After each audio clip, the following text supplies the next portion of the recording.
మేడ్చల్ జిల్లాలో ఓ పాత నేరస్తుడిని సినీ ఫక్కీలో పోలీసులు పట్టుకున్నారు. జిల్లాకు చెందిన కుతాడి శ్రీనివాస్ అలియాస్ ఎరుకుల శ్రీనుపై మేడ్చల్ పోలీస్ స్టేషన్లో 7 కేసులు, అల్వాల్లో 7 కేసులు ఉన్నాయి. అయితే ఈ నేపథ్యంలో పోలీసులకు సహకరించకుండా తప్పించుకుని తిరుగుతున్నట్లు సిఐ తెలిపారు. రియల్ ఎస్టేట్ వ్యాపారం చేసే శ్రీనివాస్ గతంలో అనేక చోట్ల భూదందాలు చేసి కొనుగోలుదారులను మోసం చేయడంతో పాటు ఎదురు తిరిగితే బెదిరింపులకు పాల్పడేవారని పోలీసులు తెలిపారు. పలు కేసుల విచారణ నిమిత్తం పోలీసులకు దొరకకుండా ఢిల్లీ, దుబాయ్లో శ్రీనివాస్ తలదాచుకుంటున్నట్లు సమాచారం. అయితే తన కుమారుడు పెళ్లి జరుగుతుండటంతో నగరానికి వచ్చిన అతన్ని పోలీసులు పట్టుకున్నారు.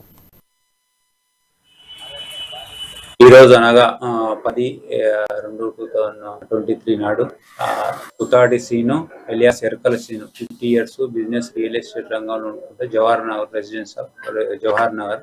ఇతని ప్రవృత్తి ఏంటంటే ఎదుటి వ్యక్తులని చీట్ చేసి వాళ్ళ దగ్గర నుంచి డబ్బులు తీసుకొని వాళ్ళ రిజిస్ట్రేషన్ చేసుకొని మళ్ళా ఆ డబ్బులు ఇవ్వకుండా ఆ ల్యాండ్ ను కూడా గ్రాబ్ చేసి చేయడం జరిగింది. ఇతను చేసిన ల్యాండ్ గ్రాబింగ్ కేసులు ఈ బాలాజీ నగర్ తర్వాత నూతన పబ్లిక్ నుంచి ఫిర్యాదులు రావడం జరిగింది. ఆ ఫిర్యాదులను అనుసరించి కేసులను రిజిస్టర్ చేయడం జరిగింది. దానిలో ఇన్వెస్టిగేషన్ లో భాగంగా మన పోలీస్ స్టేషన్ కూడా అతను ఫ్రీక్వెంట్ గా కనీసం కేసు రిజిస్టర్ చేస్తే కూడా రాలేదు. కాకపోతే మీద కంప్లీట్ గా పీడీ యాక్ట్ ఇన్వోక్ చేద్దామని సిపి గారికి చెప్పడం జరిగింది.